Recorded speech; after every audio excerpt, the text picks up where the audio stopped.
Death race is for sociopathic killers. You gotta have gravel in your guts. You have to live for the smell of motor oil and high-octane fuel. You gotta love the sound of rubber on asphalt and the taste of blood in your mouth. And when you go to sleep at night, I mean that deep REM sleep, the sound of bullets whizzing past your head should give you comfort. So, Mr. Strong and Silent, you made of that stuff? Welcome to Now Playing Podcast's Death Race Retrospective Series. Sure, it's violent, but that's the way we love it! Violent, violent, violent! Hosted by Jacob. Motherfucker's crazy, but cool. Stuart. You have the skills I require to keep the legend alive. And Brock.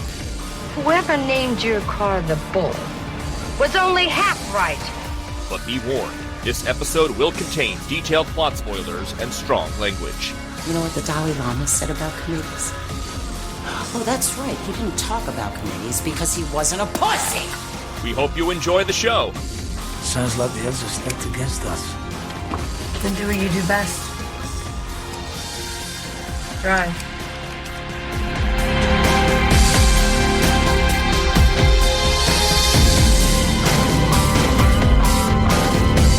Today we're talking about Death Race 2, starring Luke Goss, Fred Kohler, Tanit Phoenix, Robin Shao, Lauren Cohen, Danny Trejo! Finally someone I recognize. Ving Rhames, Sean Bean! Directed by Raoul Rene. This is Brock, co-host of Now Playing. And Stuart. And this is the motherfucker who's crazy, but cool. Jacob.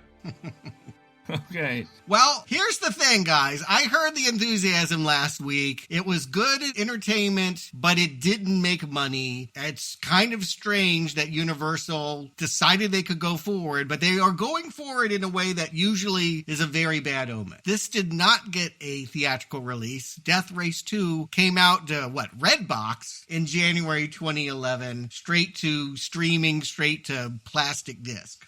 I wonder if they had different ambitions. You could correct me, Stuart, because you worked in the industry. But I remember after loving that one we discussed last week, you live out in LA, you could sign up for these services where you could be part of a test audience. And I used to do that a lot. You get to see a free movie. Sometimes not all the special effects are there, but you get to see free movies. And I remember getting an invitation to see this. Now, maybe they do that with direct-to-video stuff as well. I can't imagine they do, but it did make me wonder if they had ambitions at one point to try to theatrically release this. Well, I do want to point out that Paul W.S. Anderson's name is still on it. He's a producer now. He's producing it, and he was involved in the writing of the story. He didn't write the script per se, but he thought this is the direction they should go. And yes, had the movie made money, I have no doubt that Paul W.S. Anderson would have made this for theaters as this story. This feels like it was built to continue on as a prequel what he started. So I'm curious, this was released direct to video here in the States, but what about like overseas? They often put these things out theatrically, right? So do you guys know if it was released overseas? I looked at where I go to find out box office information, and there was no international dollars about theatrical release. Interesting. So my question is, I know Ving Rhames has the Mission Impossible series, right? But at this time, was it 2010? I don't see a lot of Ving Rhames stuff. I mean, that's his only series, right? Arby's, if that's a series. I guess. Arby's. And then Sean Bean was recently on Game of Thrones right around this time, right? Mm-hmm. And the rest of them, I think I know. The only person else I know is, besides Danny Trejo, who's in lots of stuff, is Robin Shao, who was in the Mortal Kombat movies. Who? Oh, okay, 14K. Yeah, 14K. He was in the Mortal Kombat movies. So I know him, and he was also in the last movie, right? He was a repeat same guy. So I'm just curious on the cast, if it wasn't ever intended to be anything more than a direct-to-video, why Ving Rhames and Sean Bean are here. And that's just my only question. Well, once I see what they do, they stand around. To me, that's geezer teasers. You get Bruce Willis, and then he doesn't actually do anything in the film. Got it. Yeah, they're not getting into cars. They're not actually going to be on this set very long. You're right. It could be a day of shooting, a long weekend for them.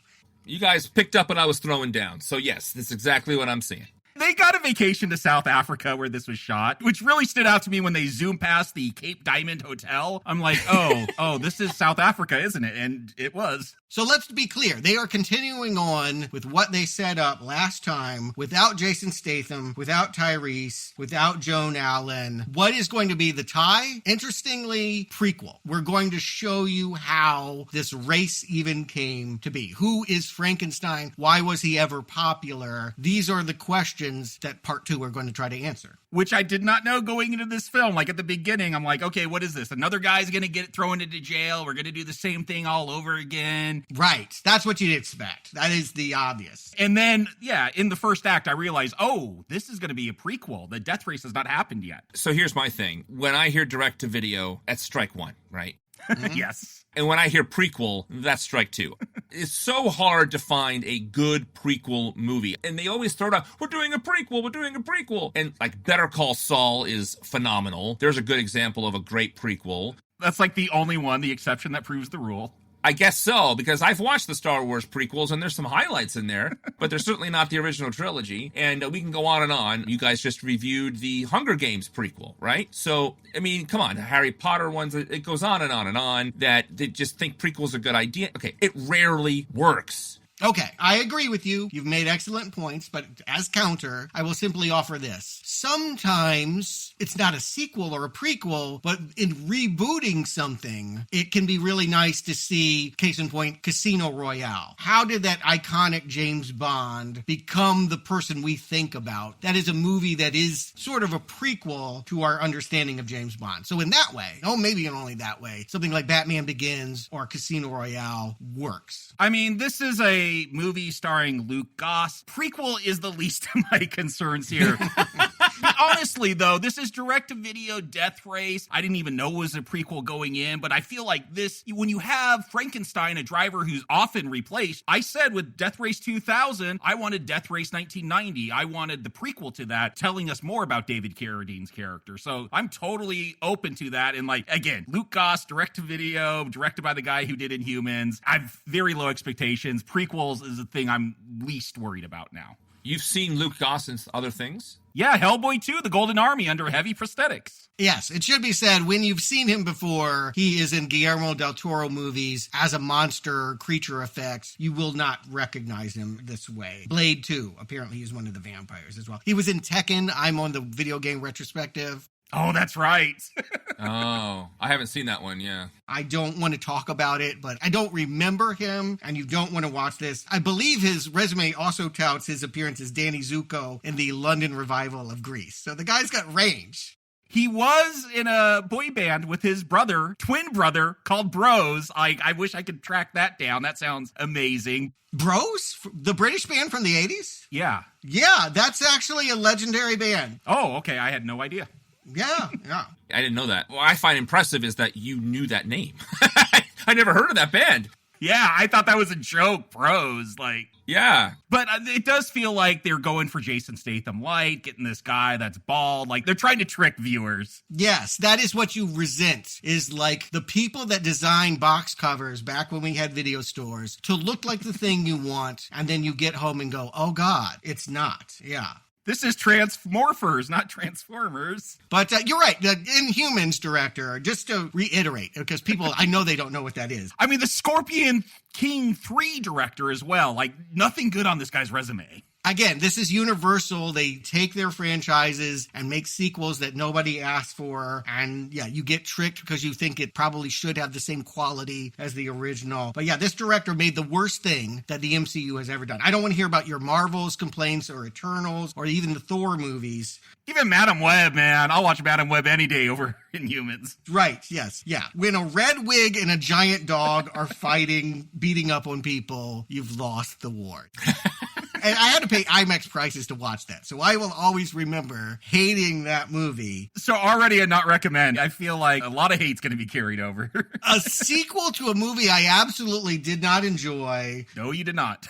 Starring, rejects and directors of incompetent material. I'm curious. Again, I hold on to the curiosity of if my problem was, in fact, Anderson didn't use the, techniques well and Statham wasn't the right anti-hero, now. I don't know if it could be fixed, but I'm wondering what the difference will be without them. Unlike you guys, I'm glad that they're nowhere near here. Yeah, the problem is, though, like, all those cars are coming back. I guess they put those cars in a lot. When you pay $300,000 for them, you want to be able to recycle them. But it looks like, at least the main cars, they're going to recycle all those, and they look the same as that last film. Mm-hmm. Now, I got to ask, which version, rated or unrated? Why would you have a rated version when it doesn't go to theaters? Yeah, I don't know. How do I tell a difference? Male butts. Yeah, if you're seeing Luke Goss screw a girl on top of a bus and you're seeing his white pale ass. It's pretty graphic. I was surprised. Yeah.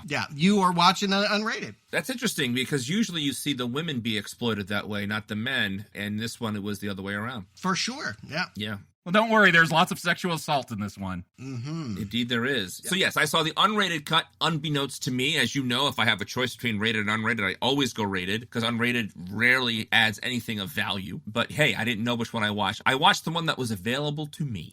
That's all there is to it. Yeah, I agree. I was like, show me the movie theater that played this as a rated movie.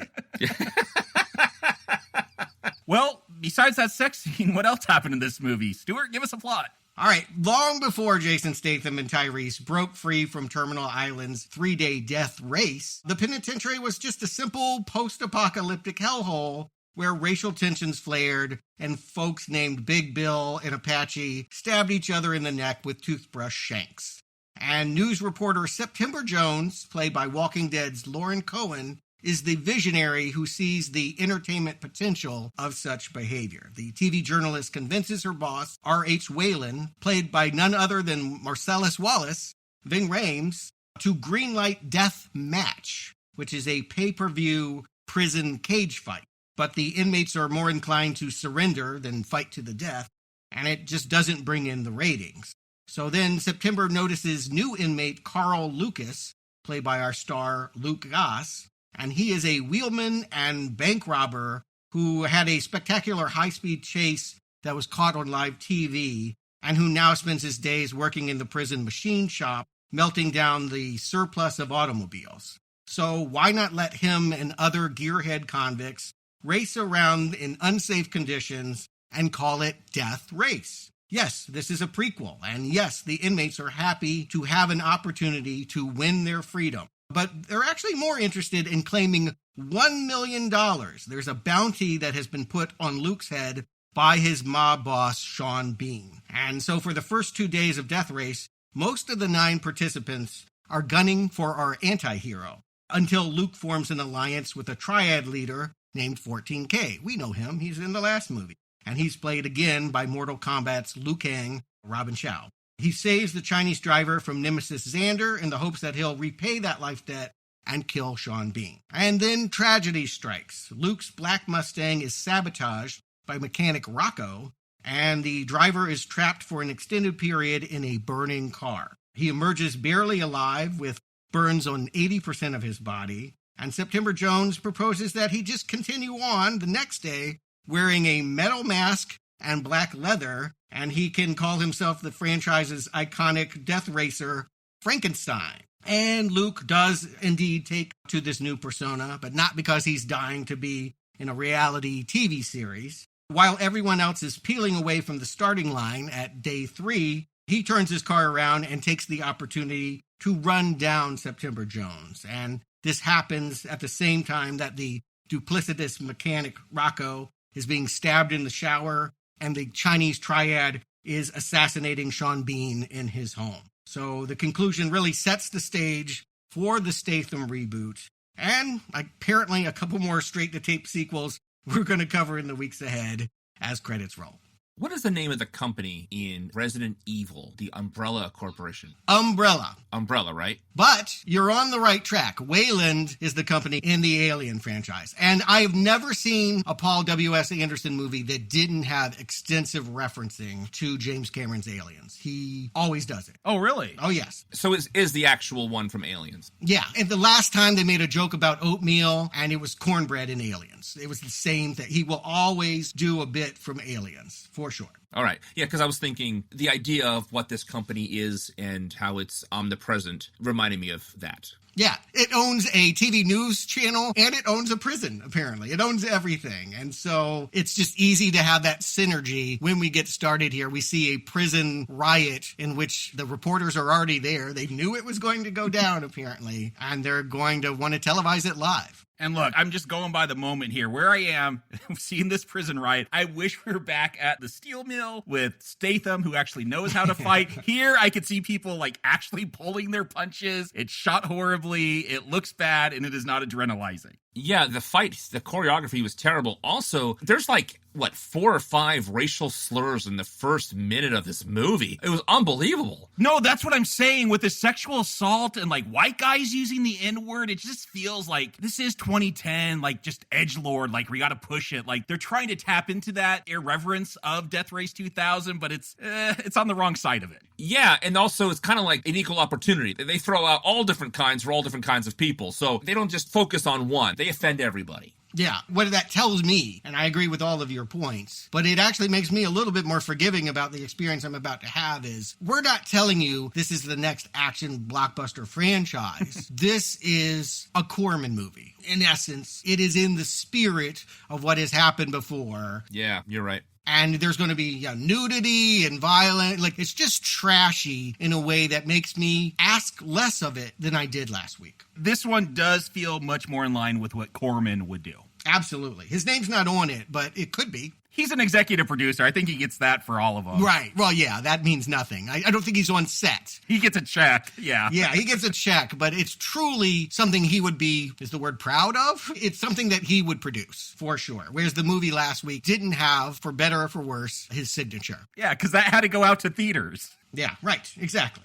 And I think that that's where I'm meeting this movie. It's straight to tape, and it wants to be trash, and it's being offensive, and it's not having the same amount of money. And okay, that's what we're doing here. I do laugh that this reporter ends up going back to Wayland. Yes, that maybe this is even the company that is going to try to weaponize the xenomorph from Aliens.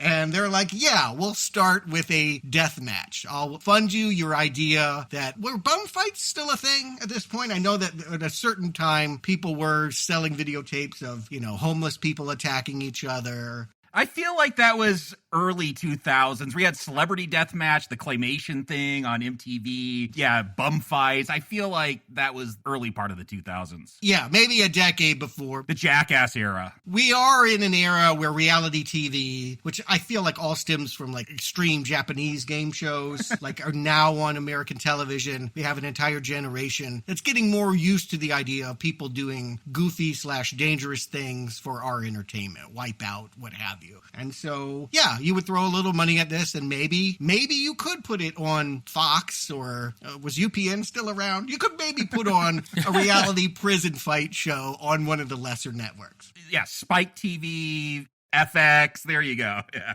There we go. Yeah. There we found it. Spike would definitely air Deathmatch. Yeah. I don't even know if that's around anymore, but... The line, either you take me live now or I tell your wife everything, pretty much tells me everything I need to know about the character of... September Jones. I call her Ms. Jones the entire time in my notes. She's just Jonesy. She's exactly the type of villain that makes sense, and they set her up right away. Does she sleep around to get her way to the top? Absolutely, because they're going to tell us like 10 times that she does. Yes. Yeah, it's very much in the femme fatale. It's what I wanted Joan Allen to be. I'll be honest. I wanted more out of Joan Allen. I wanted her to be a ball buster, and this is that character. To me, this is a fix from last week. I like the attitude of September Jones. Look, if I had extra money, I would recast this. Like, I'd recast everyone, to be honest. But yeah, I guess I got to go with it because that's what this is. But I liked what they were doing with the character, even if the acting, left me wanting. Yes, it's going in the right direction. Mm-hmm. Yeah, the character, and she plays the one note very well throughout the whole time. But here up front, you get who this person is right away and the way she delivers the line. I was surprised she was going to be in so much of the movie. I thought she was actually going to be one of the first people to die. I was surprised how much she ends up being such a linchpin to this story. Yeah, she is the main villain, really. I think at the end of the day, she's responsible for all of the massacre. Based on how she ends up, yes, she is the main villain. And yes, she's the final kill of the film as well. So, yes. I don't know Lauren Cohen. I did watch Walking Dead for a season or two. Apparently she's been in the whole series, but I don't remember her. There's a lot of people there. Okay. And then right after we meet her, what is with watching Sean Bean eat for like 10 minutes? It's extreme close-up of his mouth while he's chewing. I was really put off by this whole, like, Sean Bean chewing. I don't need to see that much. What is this mastication stuff? I don't need this. I don't know. If we're doing nods to films, there was a scene with the guy who played his dad in Lord of the Rings, like, just close-up of him chewing on, like, tomatoes and chicken. It was real gross. Maybe it's a nod to that. Maybe. I don't know. Yeah, he's making a sandwich later. I do feel like, yeah, Sean Bean is here for the catering. Like, it was a favor. He had nothing to do for the day. Go on a safari in Africa, get a free sandwich. Mm-hmm, for sure. He must have read that article that pointed out that Brad Pitt eats his way through most movies he does. Always eating something, and I'll do that same thing. Yeah. I don't really notice Sean Bean here. He is just the setup for our main character. Though I'm trying to figure out who is this fake Jason Statham. Does he have a British accent? He doesn't sound exactly like Jason Statham. I think he's actually British, the actor, and he's hiding the accent. Yeah, it feels like he's trying to do American. Yeah. Okay, that sounds right, because I hear it come through, but it's not intentional. All right. Right, yeah. Every once in a while, a word slips and stuff, yeah. Yeah. Mm-hmm. Okay. For sure. We mentioned last time that Michael Bay had an influence over the movie. Well, right now, when Sean Bean gives this guy the car for the bank robbery that's going to go wrong, I was thinking, hey, it's Bumblebee. And Bumblebee can transform and make this death race even cooler. And they didn't go there. Yeah, they can't go there. Bumblebee was no Shelby Cobra. Yeah. You're making car people mad now, Brock. Apparently I am, but I just enjoy the fact, it looks like Bumblebee. Look, somebody had a nice yellow sports car and they could use it. And so they do. Yeah. They rented it. Yep, for sure they did. For sure. They want to kick off with racing. Again, that was a complaint last time. Why are you telling me Jason Statham is a great racer that people would kill his wife to incarcerate and then have him at a steel mill? Here, we're going to get an example of Luke, as the character will be nicknamed. I'm just going to call him Luke. Luke, throughout this movie, demonstrates that he is a driver. He's a getaway driver. And if this crew of bank robbers would listen to him, they would have gotten away scot-free. Yeah, I just don't know the wisdom of being a getaway driver with a Shelby Cobra. Like, that very flashy is going to stand out if there is a chase. But I guess they got that rented for the day, so they're going to use it here. He wants to abort because he sees the cops pull up and he's radioing to the guys, not going to work, give up. But Vinny is a hothead. Vinny is Sean Bean's cousin, I think, a relation of some kind, nephew.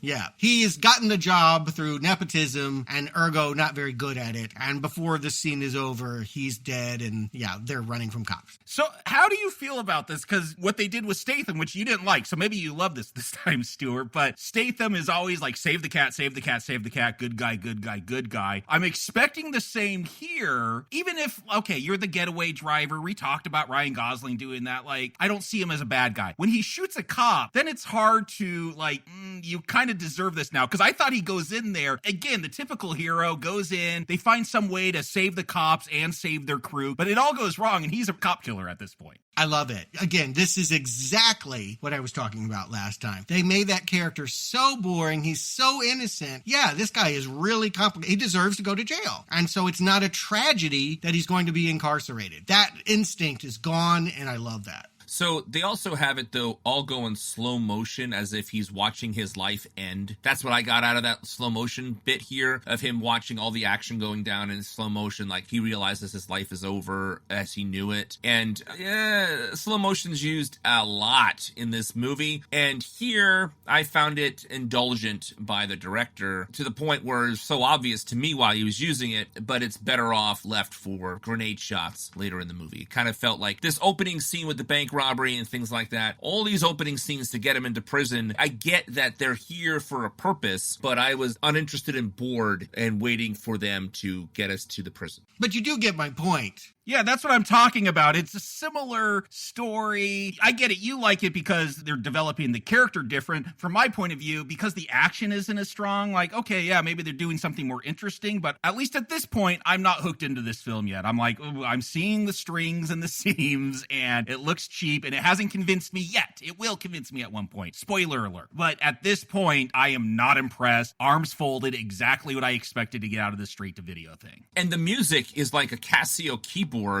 drum beat. It's terrible. Yeah. But what you would expect, what we all feared it would be. It is living to the expectations of what straight to tape is. For sure. And so this part is everything that I thought it would be. I'm finding, again, I picked up the disc from the library with arms folded. I could barely carry it to the counter. I was so against watching it. But again, what I'm perking up, I'm not excited. I'm not going to be excited to be watching Death Race 2 or any continuation of what I didn't like last week. But I am feeling like, there seems to be a different calculation to arranging what's going to be a cookie cutter setup. And so I'm kind of impressed, I guess. Impressed is a weird word because I see the seams too. It's not a particularly lavish production, but I like certain things more here in this beginning. I'm on board more than I ever was last time. And it's because of what they're doing with Luke Goss in this film. Yes. And I just kind of like the idea that we're going to spend some time. We see Danny Trejo in the opening. He's not in the movie last time, but we do see List, which was kind of a weird character that I wanted to spend more time with. And we're going to take that time. Things that happen, characters that we had will be more justified by this story.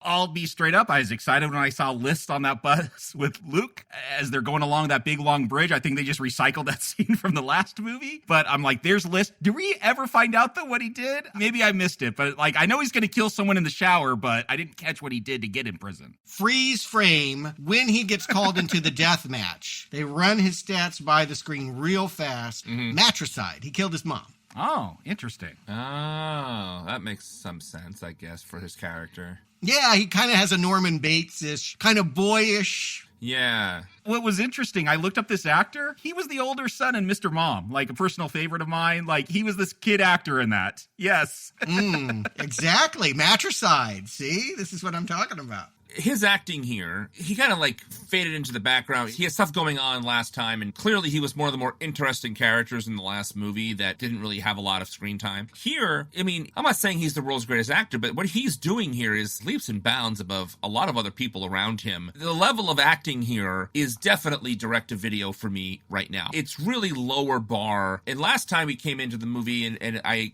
wanted a Jason Statham kind of thing, but you can really appreciate the performers last time versus what we're getting in the first 10 minutes here. Even Sean Bean is coming off not well. You think List was better last movie than this movie? No, I think we have much more opportunity. What I'm saying is List is showing exactly the caliber of acting that we're not getting, because what he's doing is so much more nuanced and better than practically everybody else, if not everybody else in this movie. The people that are dialing it in that are mad at their agent for booking Death Race 2.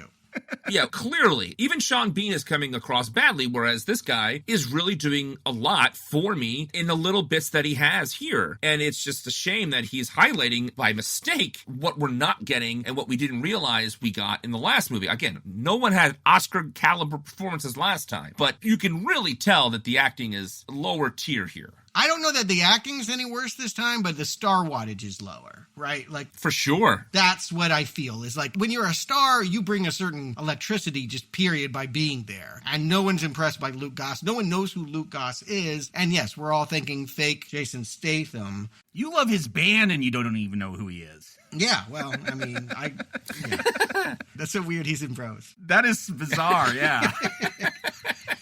But yes, I'll say this. It's part of his character that he is going to make a full body commitment. Maybe he's not a great actor, but we see a lot of him in this. We have the shower scenes and, again, so many butt shots in this thing. It has a point. At first, I think exploitation movie, of course, you're going to show naked people. But what's being set up here, I don't realize it, but he's Frankenstein. They're going to take all of this away. He's going to be called a pretty boy. I think that's an exaggeration, but we get it, that he is physically fit. He's showing off his body. And all of that he is going to lose. This is a tragedy. I had no idea that was coming. I thought it was going to come slowly because we'll get after day one or something, he gets hurt and you see him getting sewed up. I'm like, well, why was that scene? Oh, he's going to slowly get scars put all over. They're going to accelerate that real quick. But yeah, I caught that they are giving him that Frankenstein scarred up motif. But they start here by showing a perfect body, more or less. I forgot about Frankenstein. Yes. Yes, I actually did catch on fairly early, as soon as he got to the prison, that he is going to be Frankenstein. But, they did a good job. Sometimes prequels,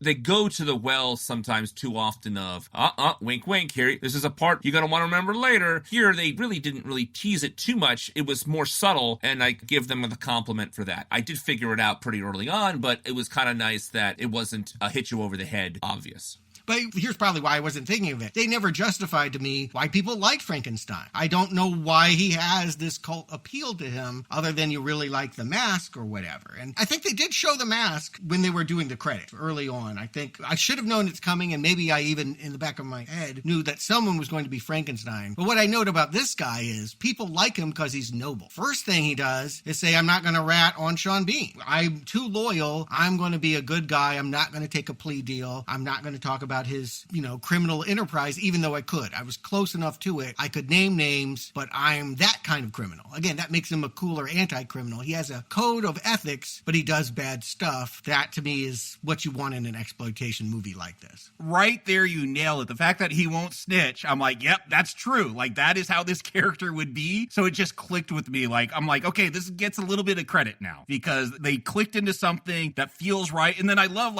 Sean Bean's not going to trust him, so he's going to put out a hit. The warden's like, no, you don't use hit. Like, I love that they use that fact that he won't snitch as this huge mechanic for all these different little subplots and strings being pulled. Yeah, and last time I kept asking, why does Machine Gun Joe want to kill Frankenstein? And here they have a very good reason for why people want to kill Luke. There's money involved. This criminal, Sean Bean, is paying folks to do that. We have an early scene where some guy named, Big Bill, I think his name is? Yes. Mm-hmm. Yeah. That's the Machine Gun Joe of this one. The tallest guy in this cast. Yes, he is sort of the Machine Gun Joe. He does drive the Ram later. But yeah, he's got a shank toothbrush, and he's going to come at Luke, and Luke can demonstrate his martial arts or fighting technique, whatever you want to call it. And again, it's what I was asking for. Justify these relationships. I don't need them to be super complicated or even that interesting. I just need them to be fully formed. Yeah, all right. And also Lisk pushes Luke out of the way so he doesn't get shanked right away. So we see Lisk develop a connection with Luke. I hear what you're saying. And these beats should be noticed, and I agree with you that it's better written in that sense for sure. Mm-hmm. I'm still having trouble with the bad fight choreography, and I'm still having trouble with the acting. The first thing for me is if the acting is standing out in a negative way, it's very challenging for me to stay invested in the movie. And so at this point, what you were feeling last time, Stuart, I think I'm feeling here. I'm like, okay, can we please just get to the race? Because I agree with you, it's wonderful to have this character stuff, but the acting portraying that character stuff is making me wish for, how about some bang, bang, shoot, shoot, drive, drive? Yeah, that's the crazy thing. I was shocked you were complaining how long it took to get to the race last time, because I'm like, no, I'm enjoying this film. Get to the race, like, when we get to it, and I'm into it. This one, I wrote down, I'm like, 50 minutes to get to the race. Like, the first half of this film, in retrospect, I enjoy all the writing. Once I buy into the action and it gets more credible action, yes, the seams are just showing a little bit too much. And yeah, the acting is bad, but it's not Brown Arrow bad. It's just like, this is how most Corman films are. Like, they're not all as good as Death Race 2000. Most of them are not.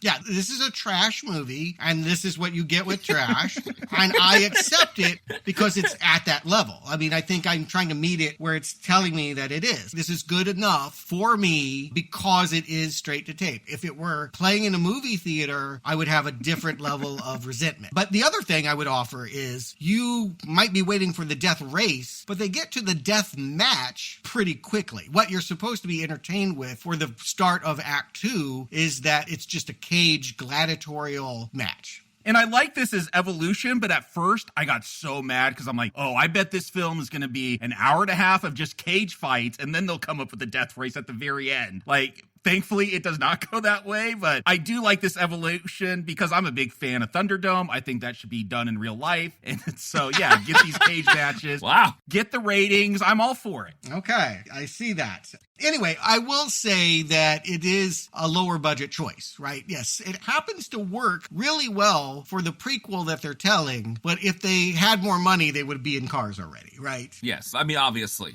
But look, eventually they're going to pull out 2 flamethrowers and have a flamethrower fight, and I'm there for it. Like, every once in a while, they get it right. The money's not there, but like, even with that chase scene after they rob the bank, when they toss out their grenades to blow up all those cop cars, and those are real cars, like, with real explosions, like, every once in a while it does something real impressive. Yeah. I agree. The cars flipping over was impressive. Yeah. Some of the stunts were good. The explosions looked real in that car chase in the beginning. Absolutely right. They don't have a lot of money, but they know where to spend it most of the time. They do. And then here with this cage fight, what's memorable about it is that List gets selected like Katniss does in Hunger Games. Yes, I wrote down Hunger Games. To go in there with Big Bill, and he's just like, he's going to get killed. There's no way he can't. No chance. And so then Luke jumps in to save him. And what I was hoping for was more of the weapons. So of all the stuff that Luke, when he finally gets into the bus to get the weapons, when he's finally able to do it, he pulls out a flamethrower too. And I thought,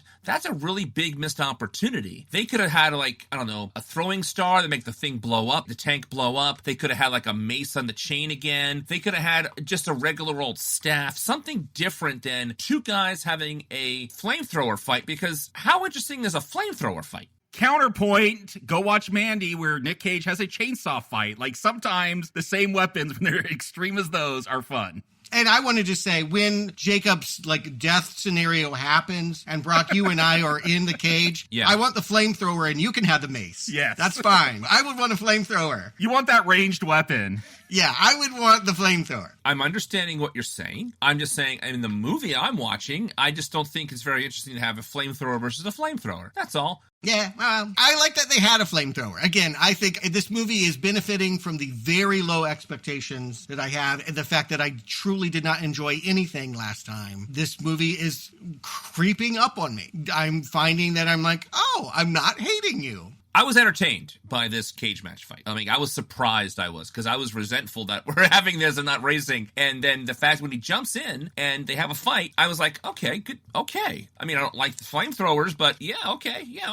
And this is where you see Luke get that popularity you were talking about. Another riot starts, and like, the people just love this. Like, the whole prison's in chaos. Yeah, this is a ratings hit. I could see it. Yeah. Yes, he impresses people and inspires that they can do it too, that they tear off the fence and kind of everyone's jumping in here. Even the announcer girls, whose job it is to wear a really tight t-shirt and walk by and hold up the number of the round. Like, we have this woman who's going to be his future navigator, Katrina, and she's throwing punches down. Yeah, this is where they're going to show, like, the women prisoner type movie type thing. Like, they're going to get attacked by male prisoners, but they could kick ass because they're tough females and they all fight back. Which, again, I want to remind folks, Corman made women in prison movies. Yes, that's like half his films. Whether you want it or not, I cannot say. But if you want an exploitation B movie, this one knows what it is doing. But the last time they bust the women in to be the navigators for ratings, they said, right? They bust them in and out. Here, the women are just there. No.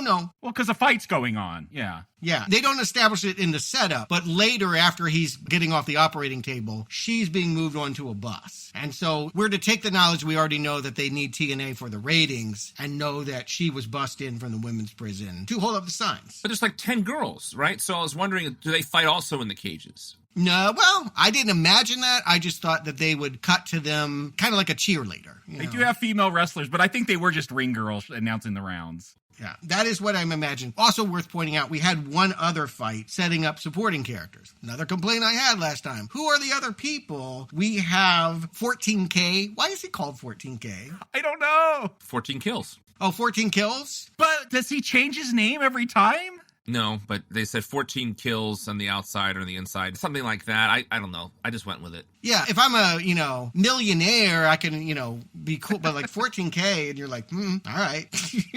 I mean, I take 14K if anyone's got it. But anyway, 14K has Xander Grady down, who I think is supposed to be like Aryan Brotherhood or whatever. Yeah. And makes the choice not to kill him with the axe. Everyone puzzles over it. I'm not exactly sure. But the point is, there's some resistance to actually killing. That at the end of the day, this death match isn't showing much death. Well, yeah, they maybe do too much to set up this whole relationship between Xander and 14K, but trying to listen to what they said, it was something about like that basically he's humiliating him by not killing him. Like now he owes him his life and he's in debt to him, which is a bigger shame than killing him, apparently. Okay. Aren't they on different factions too? Like one's Yakuza and one's, you said, the Brotherhood? Triad.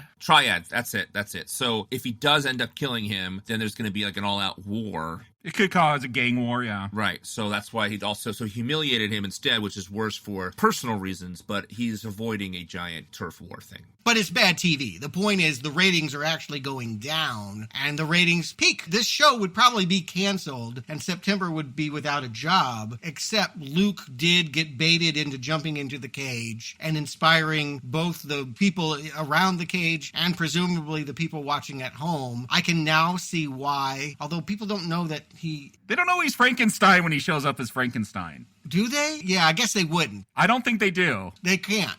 Yeah, so, all right. So he can't really coast on this reputation, but I can at least see why people are investing in this now. For most of the film, while he's Luke, you could understand it. Yeah, September is going to sell a new concept now. She had already seen this guy fight the guy with the toothbrush shank. She's seen the guy, like, he works in the machine shop and drove a car around. She's starting to reconceptualize her concept and come up with Death Race. And that's kind of cool. I kind of like that we're watching this thing evolve. Yeah, this is always the problem with prequels is that they got to tell us stuff that we already know, and then hopefully they make that interesting. I don't know if they're making it interesting per se, but I'm going along with it. As having to invest myself in this Death Race straight to video franchise, I'm like, oh, like this is hitting all the notes that I'd want to know about Death Race. Like it's, if you gotta give me a prequel, if I have to be told information that I don't really need, not doing a bad job. Yeah, it's watchable. I'll give you that. And I was able to watch the cage fight and not get pissed. I was very happy that they get to the race when they do, because for God's sake, get to it. I don't need to know how Death Race started, but if you're going to tell me that story, this actually is better than it needs to be to get where we need to go, honestly. Yeah, and I couldn't agree more with that sentiment. I don't want to be here, but now that I am, I'm finding I'm not hating it. And that's probably as much as I could be asked, of the movie. Like, don't make me hate it, and you're winning. But this thing got canceled. And the reason is we have this warden. There's Warden Parks. And this is another setup. We have a warden that's actually, I don't know if he's nice, but he's at least thoughtful enough to be like, this is unethical. He wants to follow the law and not, exploit everyone.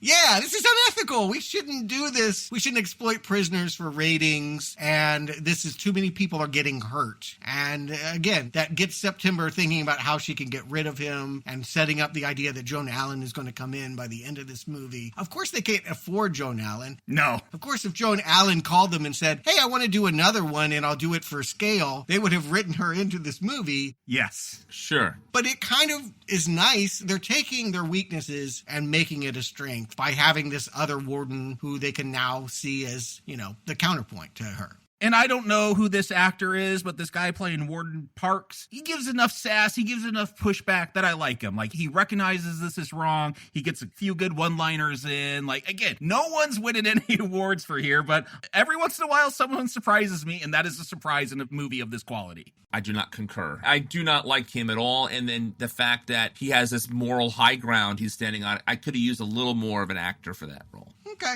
I don't know. I thought it was funny when he's quoting scriptures. It made it feel like he was referencing the Shawshank warden who is always quoting stuff from the Bible. I don't know. I smiled. I can't think of a worse put down for September than you're not good enough in bed for me to buy into your concept. Like, he really does put her in her place. And so she knows the one person that will always be trying to kiss her is Ving Rhames. She goes back to the boss and is like, look, let me take you on a tour. There's so much of this prison we're not using. What if we turn it into a racetrack? That is the funny thing. Like, we'll get introduced to these crews. Luke gets put on this crew with Goldberg, Danny Trejo's character, and their job is to dismantle cars, melt down the parts, and turn them into, guns and bullets. I don't think this is how any of that works. Well, I mean, of course, it's not, I mean, but that feels like old Corman satirical jokes that, yeah, we're just melting used cars and turning it into weapons. Why waste a car like that when we could put the weapons on the car and have these guys roll around? I mean, the whole reality that we would have a death race is hard to justify. It'd be awesome, though. So that it is done in this campy kind of way is probably the most I could accept it. If you try to be more serious with it, if you try to Christopher Nolan this, I wouldn't buy it. I also like that they show us that it being constructed a little bit. Like, it's like if you ever watch those old movies of Disneyland, how they constructed Disneyland. And like the amount of capital up front they have to do to get this death race started is unfathomable to me, that this company, regardless of how much money they actually have, it's a lark of an idea that September Jones has, and they're dropping so much money to make this track. I'm surprised of all the things that this movie does to explain, go out of their way to explain things. I'm sure they could have figured out a way to justify the track was already there and it's going to take a minimal capital investment. They didn't do that. Well, here's the thing. It doesn't cost any money because it's free labor and all the metal is lying around. So you just have to accept the idea that these guys are ingenious enough. Competent enough to know how to do it, yes. Yes, exactly. They're engineers, every one of them. Bank robber engineers. Apparently some of them know how to do computer technology, and they have a computer to put the shields and the sword manhole covers and things like that. Apparently they know how to hydraulics. You think they use prisoners to, like, program all that? I'm saying, like, they have to bring somebody in. Like, someone has to be an expert. That would have been a fun movie. So again, it's giving me permission to laugh at it, which is, I think, helpful because campy is the better way of experiencing this. I could not buy the movie's reality last time. So yes, let me scoff at this. And yeah, suddenly we're just there. It should just be said. It goes from being a light bulb idea of how about if we do this? Ving Rhames is like, only if we let the prisoners go after 5 times. That's his big contribution. It's like it needs to have this incentive. And that's why they're going to want to do this. So yes, 5 times around, 5 death races, and you go free. Now everyone wants to do it. And as we get into day one, right away, I almost turn around on this film where I'm like, this is cheap. This is crap. I'm not having a good time. You stated many times they've done something better than that last one. For me, this is the first idea they had that really, I'm like, oh, wow, this is a great idea that they should have put in that last one. There's 18 racers, but only 9 cars. Yes. That is so satisfying, yes. Yeah, they gotta all race and beat each other up and fight to get to those cars. I do wish they had to, like, kill those other 9. Like, I wanted it a little bit more violent, but good instinct, like the right move. I agree completely. It was a really fun scene, and some of the camera work on this scene, too, was surprising. I mean, sometimes I want to shoot the guy in the head. Keep the camera still sometimes, buddy. But in this particular scene, some clever shots, and you could follow the action, and I really was interested in seeing who's going to get in the cars. Right. And again, we're getting death, which last time I felt like people just wanted to race, and now they've retained more of that original exploitation. This is about body count carnage. So the right decisions are being made so far, and then as they continue on with this first day, a lot more good decisions by the team here, and I mean the screenwriters and the director, go on. I think this first round is something to look at. Yeah. I think if you want to be able to better track the drivers, they do this thing where I don't know how they got promo shots of them in front of the cars. They just fought 17 other people to get, but whatever. Looking past that. Yeah, they show you each one. I wrote down all their names. My favorite was Hillbilly, and then he got killed right away as soon as I learned who he was. Great name, too. Mm-hmm. And Hillbilly, they even did the job of, like, he was sitting behind lists on the bus going in. So again, they do what they can. It has been 50 minutes to get here, but now that it has exploded, the movie is having fun with death. And I felt like everything they set up needed to be set up. Like, it didn't waste that time for me. No, there's been a lot of setup. It's a prequel, and now it's clicking. Now that I've bought into the film more, thinking back, I'm like, okay, I could calm down about all my anger. Like, this is getting good. The fact, again, upstaging certain stunts from the last film. You get this driver, Apache. I don't know if he's a Native American. He didn't look like it, but he gets out of his car, jumps onto another car, stabs the dude, and then jumps back on his car. Like, great stunts, great action sequences. Like, I was just shocked and surprised and thankful that they were using real cars and races in this. And they're actually doing some real impressive stunts now. I agree with both of you. I didn't realize, Stuart, at this point, that all of that setup was meaningful, quote unquote, to the rest of the movie. I was where Jacob was. I was turning a corner at this point because I was getting a little tired of the bullshit. And now we're getting into it now, and as it goes on for the next 20 minutes, I'm realizing all of that stuff was actually, it's good. Again, it's direct to video. The writing is more skilled, and everything kind of has a payoff that you're not realizing it has a payoff for. Not like a satisfying payoff, but everything comes back around, let's just say it that way. So it's kind of, it's smarter than you would think it would be. And it's around here where I'm actually getting more interested. But for me, until I get to where you are, it was, oh, finally a race. Oh, finally some stunts. That death that Jacob just mentioned. No, I'm right there with you. That's how I was. Like, until this race started and it got me excited, like, it totally changed me around on this film. I thought for sure Red Arrow, and then this happened. I'm like, uh-oh, am I going to like this now? And it's so rare that a movie, like, at the halfway mark, 50 minutes in changes my mind, yeah. can change your mind like that, because usually it's the other way around. Usually you're giving it chances, and then it just does one thing or two things more that you just cannot give it any more. And Star Trek Into Darkness is a good example of that, right? You want to keep trying to like it, and it just does not satisfy. Here, for some reason, it takes a turn that I'm able to go with it a different way. It's remarkable. It's a rare movie for that. Again, it's a direct-to-video sequel. Yeah, that is the challenge. Yeah, asterisk.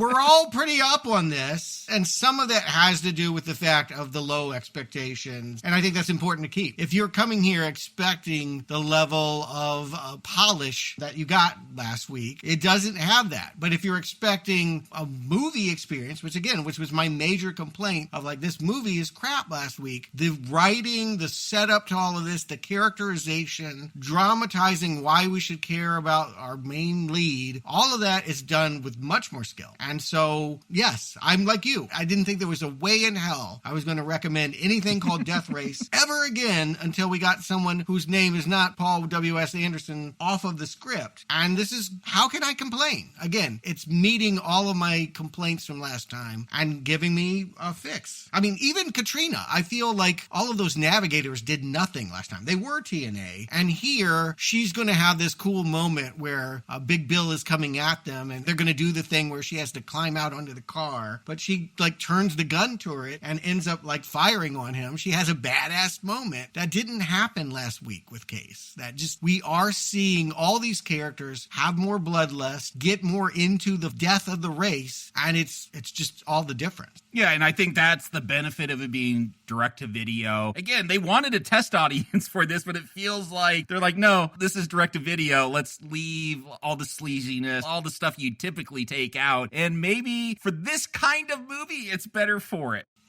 Yeah, if you're going to make an exploitation film, I believe Corman is right. You need to have TNA. You need to have a certain level of violence and like, you treat it like a laundry list of things to put in. You don't look for innovation and artistic merit in that arena. It's all about just being sleazy, trashy, big. And yeah, I'm satisfied with what I'm getting. Last time, I couldn't get into it. It was forever a barrier that they weren't getting these things right. And now that they are right, even though it's cheaper looking, even though it has less star wattage, it's a harder edged movie. It's a better film. And speaking of trash, we do have for night one some sex appeal. We've got to have, he's rewarded, right? Luke is allowed to do whatever he wants to Katrina. This was kind of extreme. Yeah. Yeah, I'm like, oh, again, and I thought it was going to be the save the cat moment. Like, you are an independent woman. I respect you. We do not have to have a physical relation. No, they just fuck. They get it on. She's willing. It's consensual. Yes. So I'm okay with it, I guess. They're both in prison, right? So they're getting a conjugal visit. Yes. And they're aware that they could be filmed right now, and they don't seem to care. They just realize, I like you, you like me. Yeah, is this extra for the pay-per-view? Do they get to watch this, I assume? Maybe. All I'm thinking about is, yes, I understand it's your opportunity, but a shower would be nice. They're just in a car and they're sweating like crazy, I'm sure. Maybe a shower first and then go for it, you know? Maybe this is the kind of sex you want to watch. In a dirty film like this, it feels sleazy. And then, again, the extra ripple is this is taking it back to the original Corman. Remember, the Navigator was someone working for the enemy. We have Marcus, who is going to make the pitch. If you want your freedom, help me kill, your driver. Marcus being Sean Bean, who is So I didn't like any of this. I honestly don't think you need Sean Bean to keep coming back into the movie. They paid him for the full day, Brock. They're going to use him. No, I understand. Yeah, what else would he be doing? Okay, the character does not need to be here, regardless of Sean Bean or not. Oh, I think so. Why? Because people don't treat the next day of racing like it's about getting out of prison. They hear $1 million, and suddenly you see every driver that's left just trying to kill Luke. And that means the stakes are way higher for the character that we are rooting for. So good job on that. Okay, that angle of the movie didn't play as well with me as it did for you. That's one thing I would totally eliminate. Maybe put the bounty on his head, but then why keep going back to him? I don't need any more Sean Bean for that character in this movie. Put the bounty on his head, do what you're having to do, but to keep going back to him having a scene with Kachina and the ending too, there's really no need for any of that because it's not really adding much to the story of Luke here for me to actually need that character. That's all. Not a huge complaint. I feel like they're using this whole bounty thing to, again, build relationships, something I think Stuart really enjoys with 14K, because the triads don't deal with him. They're not going to try to kill Luke. Yes. I understand. We're going to a different criminal organization for protection if my guy is not going to protect me anymore. Again, just makes everything more interesting. It explains why, as he's ahead, he could win this race, and he stops the car and turns around and saves 14K from being killed by his nemesis, Xander. They have that, bonding. Again, it's the kind of scene that Statham and Tyrese needed to come together in the last movie. Here, yeah, they've given Robin Show more to do than he ever did last movie. Yes, for sure. And you get surprises here because I'm like, oh, okay, we're doing the same thing more or less. I'm expecting Frankenstein to win the last day. I'm wondering, I guess it's his first win, so he's still going to have to stay in prison. And I guess the next film, we'll see another win. But the fact that Bill dies, it was a shock. And it's just from his navigator. Those women that Machine Gun Joe would never drive with, Big Bill gets it from his driver for calling her a bitch. And I think he hits her too. And at that moment, I'm like, oh, I assumed that was the Tyrese character. And now I'm like, where is this going? They've kind of shaken it up now. Yeah, that moment was extra spicy because, what you're talking about is where everything gets changed. Like day one, some people died and I knew who they were and that made it more fun. But day two is going to end with Luke dying or seeming to die. The car is blown up by a heat-seeking missile and he's burning up inside. And then the guy, it isn't enough to have done that. He then goes by and just shoots up his entire pit crew.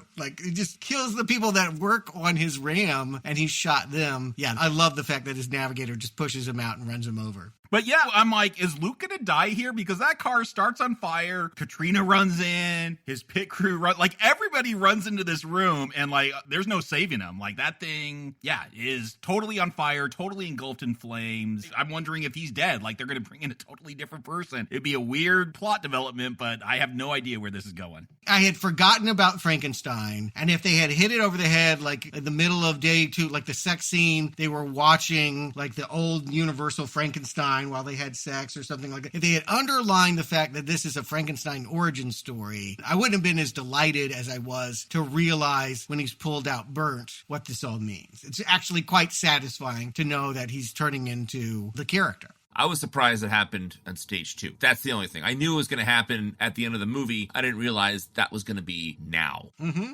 And speaking of something we missed over earlier, Sean Bean is watching the original Death Race on his TV. When they're hitting all the nurses and doctors. Oh, I didn't notice that. Yeah. Yes. Is he? Okay. Yeah, all right. It was pretty funny. So he gets burned here, and here's where everything starts getting set up for the next movie. But my question to you is this. He gets really badly burned. They put him in that suit and the mask for the race the next day? No. He's out. 14K wins this race. Okay. This is the next death race. But my question, they talked about, putting something in his brain to fix neuron. I'm like, is he a cyborg? I was wondering how much work they did, and they just didn't have money to show it. It felt like a very high-tech lab they put him in. I did not realize this wasn't stage 3, but that makes more sense. Yeah. Right. Yeah, we don't see the end of this race. Oh, okay. I just thought it was a campy decision. I'm like, sure, 24 hours later, you can be doing that. Yeah, that was my problem too. I thought it was also, and I thought it might be a different day, but I wasn't sure, so I'm asking you guys. So yes, I wasn't the only one who was confused. Yeah, they make it clear that 14K wins this round. Okay, all right. You know what? They could have played it the other way, and I would have accepted it just because... He just shows up the next day? Yeah, because it's that kind of silly. It has that camp. Yeah, but he's really badly burned, though. Like, he's like Freddy Krueger burned. Like, he's really, really badly burned. And so Two-Face also from The Dark Knight kind of came, because his jaw, his mouth was that way. I mean, you don't want to put anything on those the next day, especially. So I'm glad it was some time. They didn't even put a salve. We didn't even see like a balm or anything on there. It looks like it's going to really be itchy and just not a good idea. But what a stark contrast. I wanted to say this actor has been nearly naked in most of his scenes, and now to see him wearing those prosthetics, weirdly enough, dramatically, I'm feeling his pain when he's smashing the mirror and realizing that, yeah, he can never have what he had before. And so the good news is he is dead, and thus Marcus is not going to send any more people after him. By being Frankenstein, he moves away from all the racers trying to kill him, but does he really want to make money? If you think of yourself as an employee and getting the ratings for that September Jones, yeah, he's got to get that revenge. It's what I said last time about killing Joan Allen. You've got to have the main character in his car going after the ball breaker. And I just want to emphasize that bird makeup, when you get that shot of him like on the gurney, and it does like look the quality of Nolan did with Harvey Dent, like really good effects. They know where to put the money. I agree with you completely. What I did not expect at the end of this movie was an homage to The Godfather. Did not expect that at all.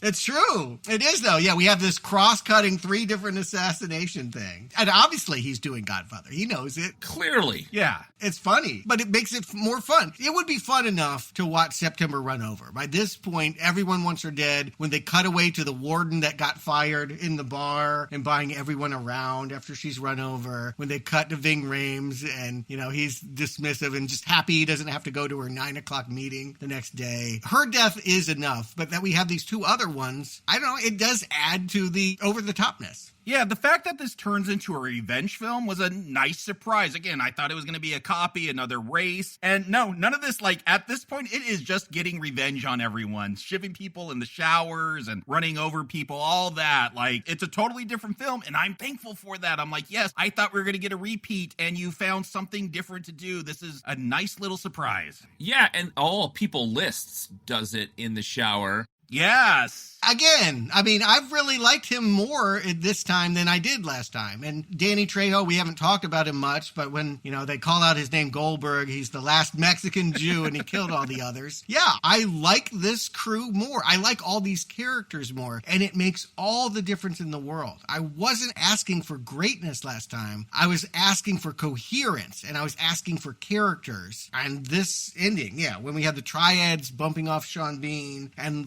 nerdy little List coming for Rocco in the shower, and yeah, the evil newscaster woman, she can't resist being standing there, you know, taping it with her camera, never thinking that one of the drivers would go for her instead of the finish line. Yeah, and you had mentioned earlier, like little breadcrumbs they set up throughout the way. Because Luke stood up for List, now List is taking revenge. Because 14K and Luke had this life debt thing, he followed through. All of these things were set up, so it is strangely satisfying at the end of this movie. It's remarkable that this movie did this. And, you know, I remember The Modern Family, the TV show, had me in stitches one time when they did this kind of thing with The Godfather. That was a pretty funny way to end that episode. But I'm surprised we don't see more of these kinds of takes on the Godfather ending. I was really surprised. I thought it was cute and strangely satisfying. So it should not work in this movie to have that kind of ending, but yet it does. And it's just fun that they went there. And it works not only in just the sense of like funny, but like dramatically. Like I want her to be dead. Like I want him to run her down.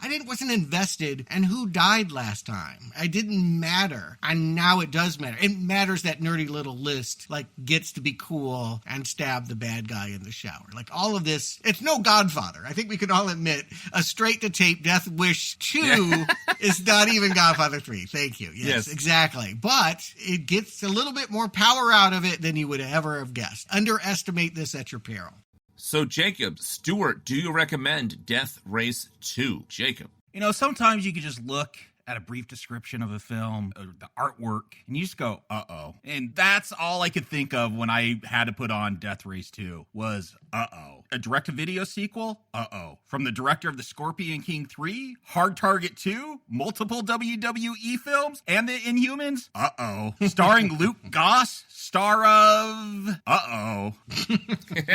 Co-starring Ving Rhames standing around in a suit like some low-budget geezer teaser with the co-star Sean Bean standing around like he's in a geezer teaser with co-star Danny Trejo with 300 acting credits. He doesn't care if he's in a geezer teaser. Uh-oh.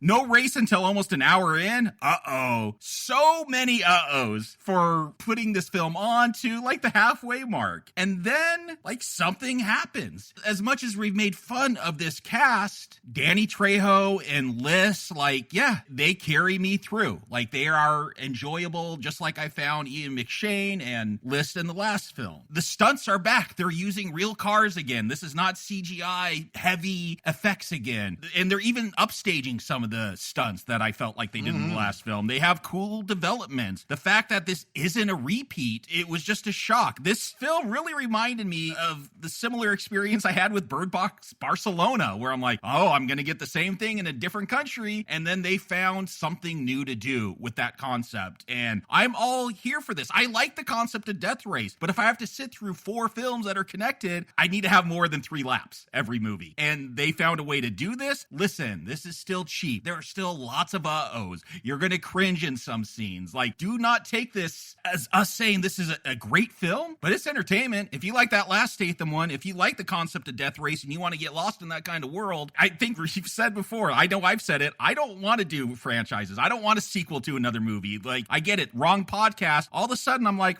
I'm intrigued about part 3. Like, that is the success for this crappy direct-to-video film. It's somehow getting a recommend from me. But yeah, it's a pretty, like, 3-star, just a solid recommend. If you like action films, if you like Death Race, I think this one's going to work. Check it out. Stuart. And I'm just going to say ditto, which is what's funny about that is we couldn't have been further apart, Jacob, last week. I know.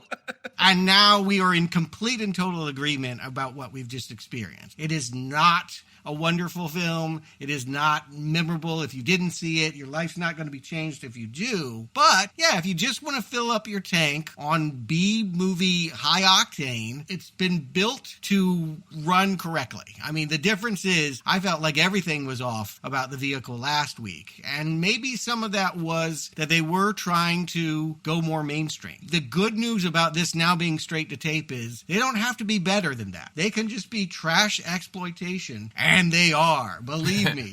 There's so much that's trashy. And would I enjoy it if it had more money and higher caliber? Sure, it would be a better movie, but this is a trash movie. It leans into it and does a really good job. And how could I hate on it? I wanted to. I had written not recommend before I hit the play button. Right there with you. There's no way to deny this movie's inventiveness, its ability to take negatives and make them strengths. We don't have Joan Allen. We'll create the warden character, show why she was brought into the prison. We're going to have an anti-hero that is really bad, that did kill cops, that has done bad things, and he has all of this vanity about how he looks and how he can bed women and take that all away by making him Frankenstein. Again, there's so much more pathos and just creativity and care that, yeah, it doesn't matter what this movie doesn't have. It's good enough for a recommend. Yeah, it's going to be 3 for 3. I can't believe it. It's just remarkable. Our listeners are furious.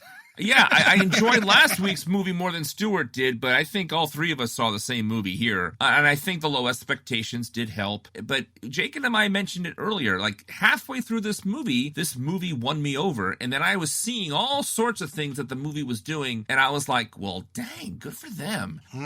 There's no reason this movie needs to be as good as it is. But let's be very clear. It's not a good movie. Yes.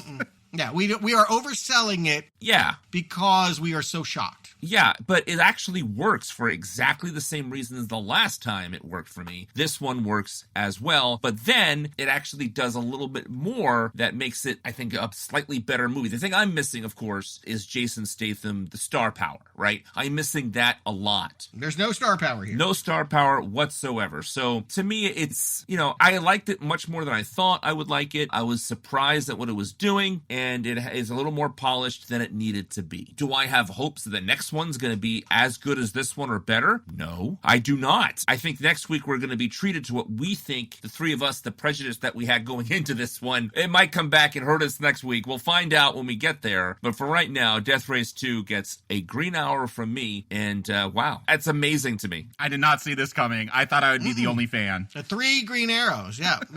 I am so happy. I was really surprised. I was like, I feel I'm going to have to come in here. I got to plant my feet and really talk to these guys. It's going to be a fight all over again. Yeah, I'm like, good Lord. Yeah, I know. We can definitely throw down when we can get passionate about really stupid shit, but we saw the same stupid shit. Yeah, we did. And here's the thing. Here's why you might feel a little bit more optimistic. They're keeping it all together. It's Luke Goss and this director. Same crew, same director, yeah. Telling more of how Frankenstein, I guess, built the mythology. I guess it's building up to his death at the beginning of Death Race 2008. So it is the last prequel. And so it will fill in the gap between 2 and 1. Is there a gap between 2 and 1 that needs to be filled? No. I didn't think there needed to even be a prequel, and here we are. Exactly. So you can be optimistic that, yes, do I need it? Do I want it? Death Race 3 is not on my Christmas list, but yes, I have more curiosity and optimism than if you had asked me, even at the beginning of the series, if I wanted to go this deep into direct-to-video. It's interesting. You think about how many movies Charles Bronson and Steven Seagal would end up being on direct-to-video movies a lot. He was one of the first ones to really make that transition. But can you imagine how many movies that we've seen of Charles Bronson's, or even maybe Clint Eastwood's, the lower tier ones, might have been direct-to-video if that was available at the time? So the fact that some of those movies were released theatrically and these aren't, it's remarkable to me that this direct-to-video market is so successful. Here's the thing I can say, is that the only other time I've ever experienced this is when we covered Tremors. I was going to bring that one up. And I was like, why would we want to watch 6 straight to videos to one good movie? I don't need to do it. And for years we avoided it. And then COVID happened and nothing was coming out but Tremors 7. And I said, I guess this is the year. And you can, again, I think that if you are willing to accept the limitations of the art, which is that direct to video is going to look cheaper. It's not going to have your favorite stars. It's going to have rough edges. It doesn't mean that it can't deliver. I think that Tremors proved that, and I think maybe this series could prove that. And I think especially in a genre like action or horror, that's doubly true. Yeah, for sure. But if you want to see quality, really good movie, real movies, join us Friday, because this one might be my favorite of the Platinum series. We got The Nice Guys. We got Russell Crowe. We got Ryan Gosling. He's red hot right now. He's got The Fall Guy coming out. We just celebrated his Ken and Barbie. And yeah, I think that this is a really good, maybe my favorite buddy movie. We'll have to see. It's worth checking out, and I hope you can join us this Friday for the end of Platinum. I'm looking forward to that show. The Nice Guys was a nice surprise for me. It's a really great movie, and I'm looking forward to hearing you guys talk all about it. So I will be there for Platinum level with everybody else. So thank you for donating to that series, because it's going to be a great one. The 3 of us will drive up to the starting line for Death Race 3 in the next podcast in this series. What is it called? It does have Inferno or something like that. Yes, it is Inferno. Death Race 3 Inferno. Maybe we'll get a Bloodlines at some point. You always get one of Bloodlines in the series if it goes long enough. The next generation. Exactly. Yeah. Well, until next time, damn, I love this game.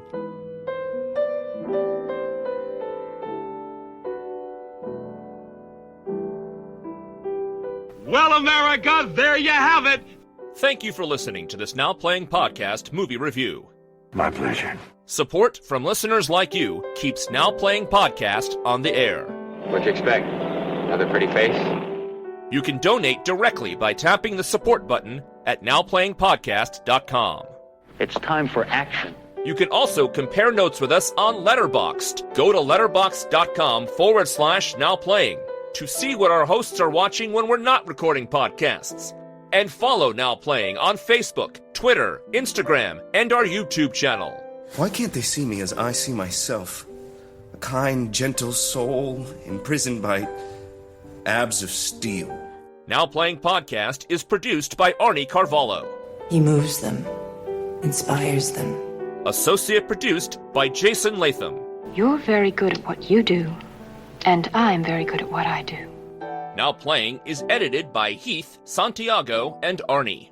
Took the best, made it better. Now Playing credits read by Brock. I swear by St. Dwayne the Rock Johnson, I will slap that sinful tramp! The opinions expressed in this podcast are those of the individual hosts and may not reflect the views of Venganza Media Incorporated. If you want to drive again next year, Mr. Viterbo, you'll keep those opinions to yourself. Venganza Media Incorporated is not affiliated with, and this podcast has not been prepared, approved, or licensed by any entity that created the film analyzed herein.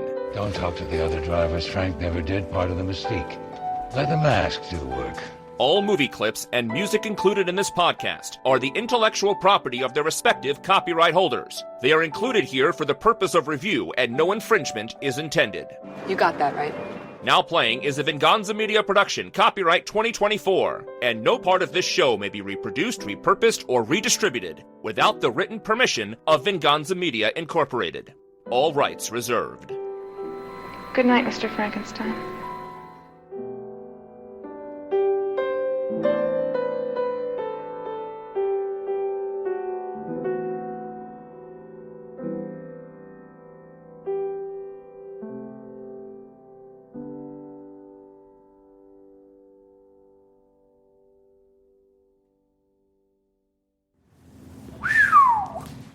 You know who I thought would be better here, and he's the right level, is the guy who played the manager in Major League. He has that gruff voice. His name is Jim Gannon, I think his name is. Arnie is not on this call right now.